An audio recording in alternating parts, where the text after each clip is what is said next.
Hey guys, Brian with Cajun Cardboard coming at you from the great state of Louisiana with an interesting comparison video. As you guys know, I'm always transparent. I'm going to tell you, I collect the 2012 Prism. I'm trying to collect the base PSA 10 set. There's 300 cards. There's 150 veterans. There's 50 legends cards from 151 to 200. And then from 201 to 300 is all rookie cards. As you guys know, that is the first year of Prism basketball. It was the transition of the NBA license into Prism from Topps Chrome and all the stuff that came before it. So big year. There's like a comparison of 2012 Prism to 86 Fleer. Yeah, that's 26 years before it. The reason for that is the strong rookie class, and it's a double rookie class. And so you've got 2011 and 2012 rookies smashed into 2012 Prism, and that's 100 different rookie cards. Many of those guys are absolute no-names guys you will never remember, but there are there are many Hall of Fame rookie cards in 2012 Prism, and that's why it's oftentimes compared to 1986 Fleer. Both of them were printed in pretty high numbers as far as the base cards go. The silvers we get a little bit rare. But what we're going to do today, watch till the end of the video, I'm going to compare 8 of the biggest and baddest and most important rookie cards in base PSA 10 and see what's been going on over the last 3 months. And then we're going to do the same thing in silver. Are these things going up or are they going down? I haven't looked at this 2012 Prism, any prices for 2012 Prism in for base cards at least, or silvers, in a really long time. And I'll be very honest with you. The reason is because they've only been going down for like 2 straight years. They went from way the hell up here to the bottom basement bargain bin, terrible, got crushed. And so I was like, you know what? I haven't looked at 2012 Prism stuff in forever. I'll obviously collect it. I collect Dame Lillard, his rookie years in that year. You know, Giannis is 2013, so he's not in this great rookie product from 2012 Prism. But I was like, let me just go see what Lillard's doing. And then I was like, well, Kyrie just got traded. Maybe his cards are going up. And I was like, well, Anthony Davis is actually playing well. Maybe his cards are going up. And I started thinking about other guys. Clay's having a career revival in a great, like, borderline third-team All-NBA type season. I was like, let me go look at these guys. Butler's killing it for the Heat. Middleton is now back. I wonder what their cards are doing. So we compared on the card ladder the card ladder comparison feature over here on the left, right here. This is the comparison feature that you're looking at. You can pull up to 8 cards. So I pulled 8 rookie cards, meaningful rookie PSA 10 base, and then we're going to look at silver after. So this is the base. Again, these graphs, you can't tell a damn thing. But we're going to look at the last 3 months because that's really what I'm hyper-focused on. I've got them down here. I've got Jimmy Butler, Anthony Davis, Bradley Beal, who's in Siberia, Kawhi Leonard, who knows what the hell he's doing, Klay Thompson, Dame Lillard, Kyrie Irving, and Middleton. Those are the guys that I chose. I left out Draymond Green. Obviously, I had to leave somebody out. You can only compare 8, and those are the 8 that I chose. So Draymond, you get left out because Middleton's a buck and you're not. And so that's what we got. I've got it sorted by worst to best. So let's start at the top. Over the last 90 days, the worst perform. And again, if we sort this by 2, I'm not even going to look at it because if we sort it by 2 years, it's going to be absolutely hilarious how badly these cards have performed. I think there were more of these base out there than people realized, and so PSA got flooded with cards to get graded. And I'll be honest with you, I've graded a lot of these. They grade okay. The gem rate's usually, in my experience, like 30 to 50%. And so they're not the rarest cards in the world. And you've got the pop right here. So if we wanted to sort by pop, boom, there you go. There's 1,600 Anthony Davis. There's 1,200 PSA 10 Kawhis. There's 1,100 Damian Lillards. You know, the lowest is going to be Middleton because he's the least valuable on this list, I think. Least valuable on this list. And so he's the last one that would probably be graded. And so that's why sorting by pop, you know, AD and Kawhi for a while there were incredibly hot. Lillard's been super hot as of late. And so his pop's kind of going up as well. But we're going to look at the worst performing to the best performing in base. Then we're going to do the same thing in silver, and then we're going to compare the two. I haven't really looked at this. I just pulled it up, and I was like, let's just see what's going on. So, worst performing. Jimmy Butler started at 115, he's down. He's down to 85 over the last 90 days, and that's on a 33 sale. So we can always look at this. We can pull it up. Boom, I've got Jimmy Butler. Here's the card we're talking about, guys. That's the Jimmy Butler 2012 Prism PSA 10. Pop 888. We can look at the gem rate. There you go, 50% gem, right? And then you've also got 293 graded by Beckett. How many of those gems? 190 plus 20 10s plus 3 black labels. That would be really cool. But you get the picture. Not impossible to grade. 55% gem rate is pretty damn high. So the Jimmy Butler, again, it's up and down. It's up and down. It looks a little, I guess it's just really hard because it's fluctuating 70 and 120 in back-to-back sales 5 days apart. Doesn't make a lot of sense to me, but not all PSA 10s are the same. This is really amazing how it does this, okay? So no consistency there. I would take this percentage over here, rate of growth, with a grain of salt. The more dependable percentage would probably be there, you know, because you're looking at a little bit larger sample size, a lot more sales. So that's Jimmy Butler. Let's kill Jimmy Butler. He's the worst performing on our list. What is the best? The next worst performing is Anthony Davis. That's no surprise. He's hurt, he's healthy, he's hurt, he's healthy. Now the Lakers have no chance. 90 days ago, he was over $200. Now he's 164. If we're going to get to the comparisons between like AD and Lillard, AD and Clay, and things like that, and you're going to really see some pretty interesting comparisons that you're going to really be shocked about. Bradley Beal is the next worst performing, and I think he's playing okay. He's doing fine. I just think Bradley Beal's done. He's not playing quite at the level of Damian Lillard, who is a scoring machine and an NBA top 75th, but and I hate to say this, my Blazers guys, I love you guys, but Lillard he's in jail as far as rings go. Bradley Beal's in jail as far as rings go. Unless something changes with the name of the team on the front of their jersey, they're not getting that elusive ring. They're not gonna get it, and you guys know how much that means in this hobby. It does. I don't know if it should, but it does have a huge bearing on their value.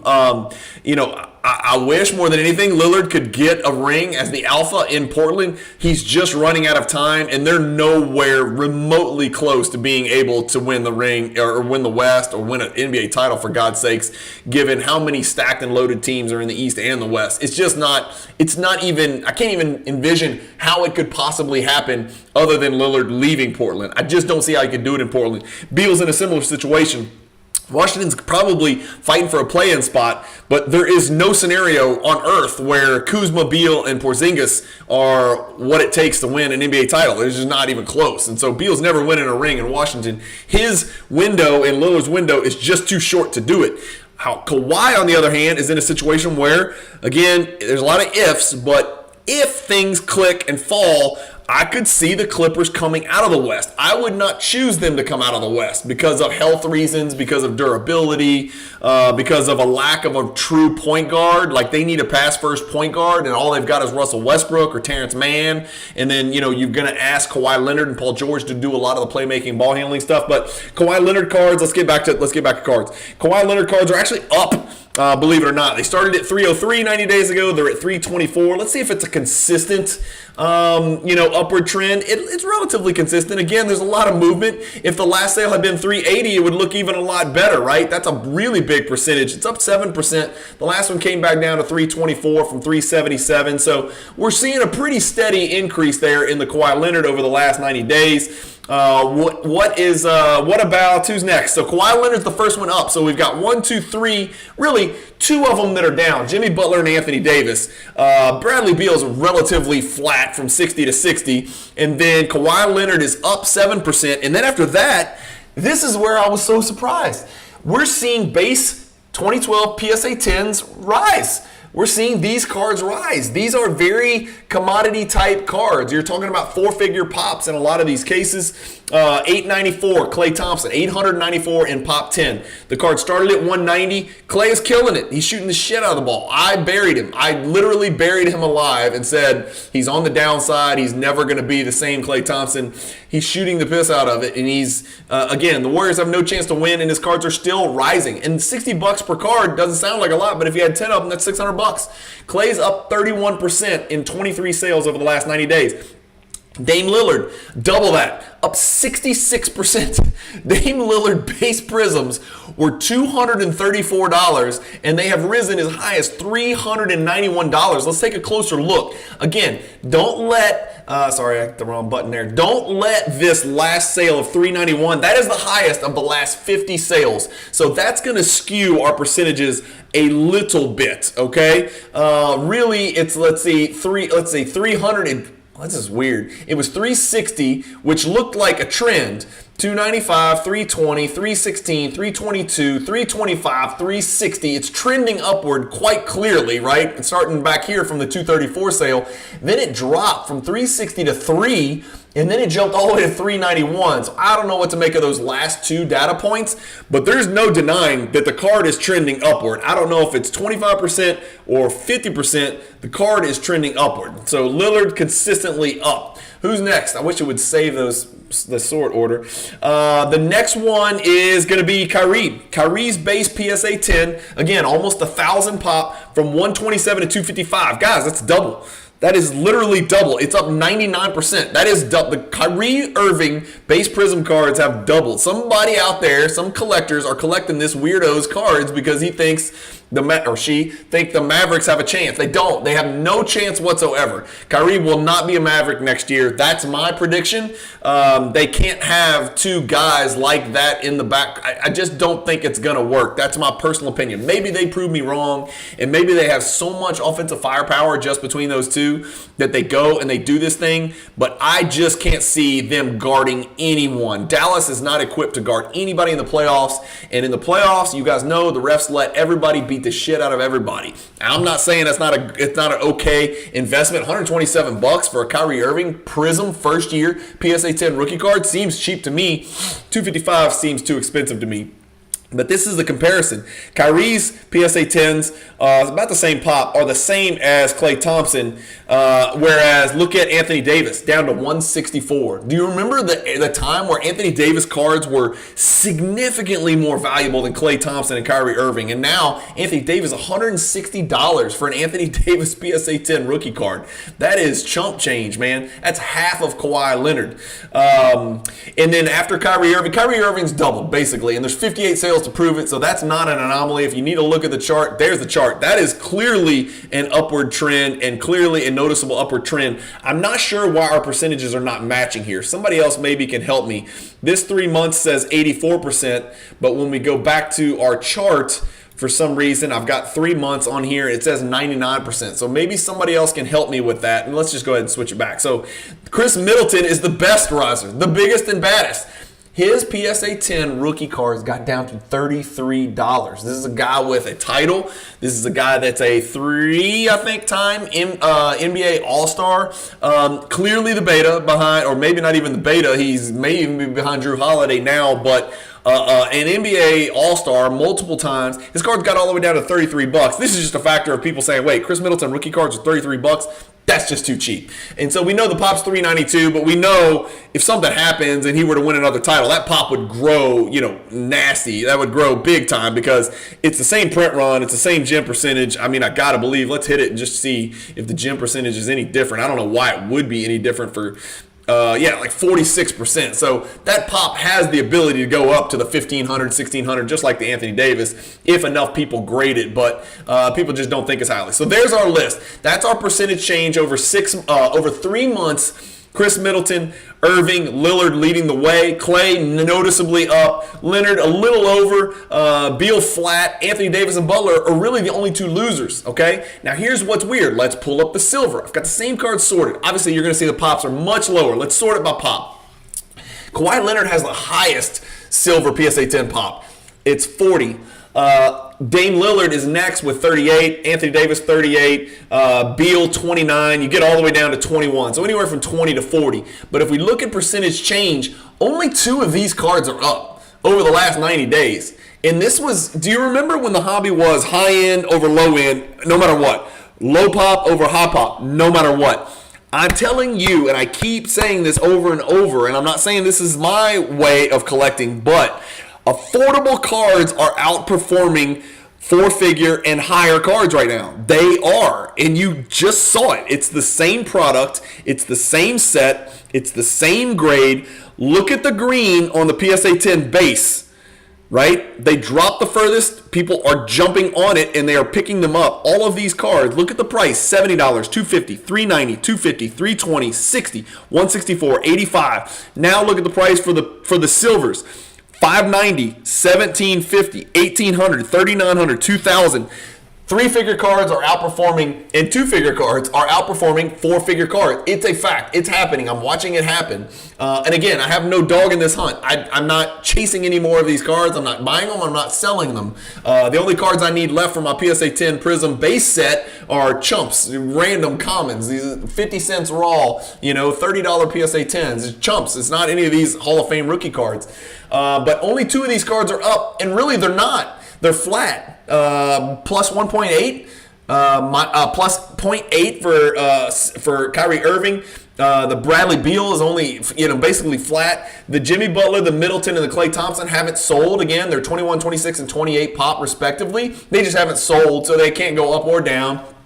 And then Lillard, who's killing it. His base is rising. His base is up, as you saw, like 66%. Is down 15%. Started at 2,100, down to 1,800.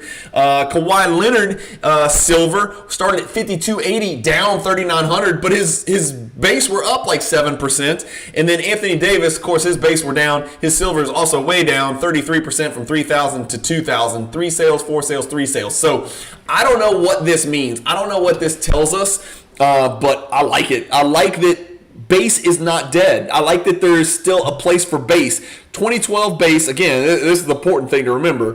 2012 base Prism is very different than 2019, 2018, 2017 base Prism. Very, very different, right? We're talking about pop 1600. If we go in here and we pull up a Luka Doncic Prism, PSA 10, it's the first card that comes up. You're talking about a pop 19,000, okay? So, the highest I think was Anthony Davis, like 1,700, something like that. This is pop 19,000. That's like, what, 12x as many Doncic as are Anthony Davis? And by the way, the Doncic is up 2% over the last 90 days as well.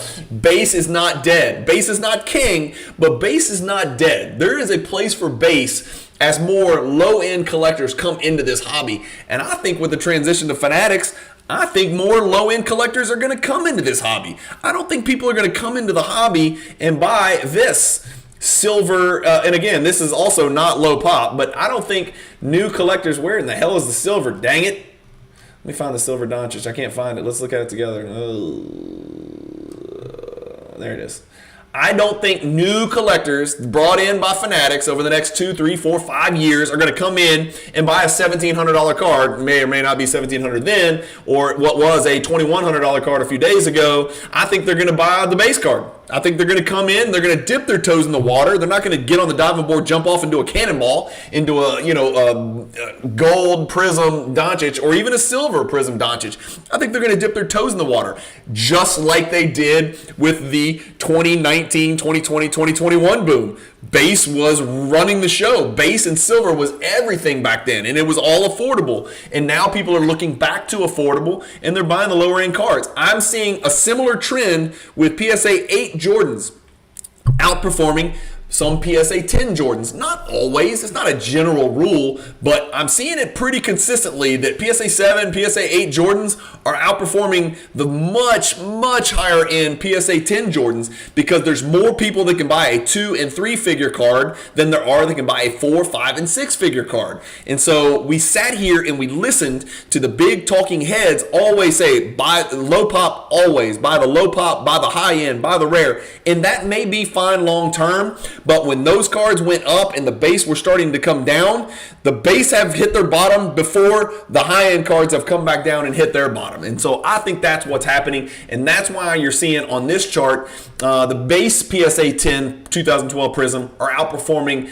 and I've already lost my graph, the silver Prism PSA 10. Let me know in the comments. I want to know what you guys think. Is base Prism, Optics, Select, PSA 10, are those cards dead in the water? We're seeing them work, right, in 2012. I'd probably like to do another video where we pull up all the 2018 base Prism PSA 10s. I wonder if those are going up or down. Maybe you guys have done that research. I don't really care enough to do that research because 2012 means a lot more to me. I think there's more meat on the bone. These guys' careers are more, written in ink rather than in pencil. We know what they're going to become. 2018 guys can still flame out. Whereas 2012, you know what you're getting. Every single person on this list. Let's see: Kyrie Irving, Hall of Famer; Chris Middleton. We got to let it play out. If he somehow finagles 3 rings as Giannis' sidekick, he could be, that guy. I don't know. It's not likely, but it's not out of the question if he could play forever. And he's got the kind of old man game that could play forever. So let's see where Chris Middleton goes. Kyrie Irving, absolute Hall of Famer. Damian Lillard, first ballot. Klay Thompson, first ballot. Kawhi Leonard, first ballot. Bradley Beal, he's probably a Hall of Famer. I'd have to look a little bit closer at it, but he's probably a Hall of Famer. I mean, if we go look at his career numbers, he needs a ring. It would really help. Anthony Davis, first ballot. Jimmy Butler, Hall of Famer. You're talking about Hall of Famers here. In 2018, we don't know if any of those guys are making the Hall of Fame. We think they are, but they could tear an Achilles. They could get hit by a bus. They could go to jail, John Morant style. There's all kinds of stuff they could do to get off the tracks. These guys are what they are. We know some of these guys are going to be Hall of Famers. So that's why I like to look at the 2012. Hey, let me know what you think. I'm curious. This is just one of those deals where I was just kind of like, what the hell's the Lillard silver Prism doing? And then I was like, well, the silver's here. What's the base doing? And then I looked at the base and I was like, well, if Lillard's doing this, are other 2012 base Prisms doing the same thing? Or is it just because Lillard is absolutely on fire lately? And I think the answer was, it's not just Lillard. All these other guys are up in their base Prism too, for the most part, except for AD and Butler and Beal. So anyway, thank you guys for watching. I really do want to know your comments below. What do you think about 2012 Prism, the product? Again, I have a vested interest. I'm not selling the set, but I wanted to be the first person to complete the set. And I don't think anybody's completed the set yet. I think I'm at 292 or 290 or something like that out of the 300. And like I said, the guys that I need is like, it's ridiculous. They're ridiculous players. Like easy, 50 cents raw, but like PSA 10s are like 40 because they're like pop 5 or pop 6. There's just not any of them out there because they're not worth grading, especially at $19, $20, $25 a piece at PSA. So I do have a vested interest in 2012 Prism, and I do collect Lillard. So I want to be very clear. I do care about Damian Lillard Prism cards, but I'm not here to hype it. I'm just here to share some data with you that was shocking to me. Like, I was absolutely shocked that these Prism have hit the ground and apparently started to bounce back. It's been so long since I've looked at these cards because it's so depressing. If I told you what I bought Kawhi Leonard base Prism PSA 10 2012 for, it would literally either make you laugh or make you cry depending on how you feel about me and my channel. But ugly, to say the least. Dark red is where I'm at on the Kawhi Leonard, despite the fact that that card's up 6.93% over the last 90 days. Let's just say it was purchased for many thousands, not a few hundred, which is where it sits right now. Thank you guys for watching. Hit the subscribe button, hit the like button if you like these comparison videos where I'll look at cards and kind of try to figure out and let you guys decide what's going on and try to make some sense of it. It's just always fantastic to jump into the card ladder indexes and the comparison feature and do videos like this. So hopefully you guys enjoy them. Thanks for watching. Keep collecting. Stay positive in the hobby, and peace.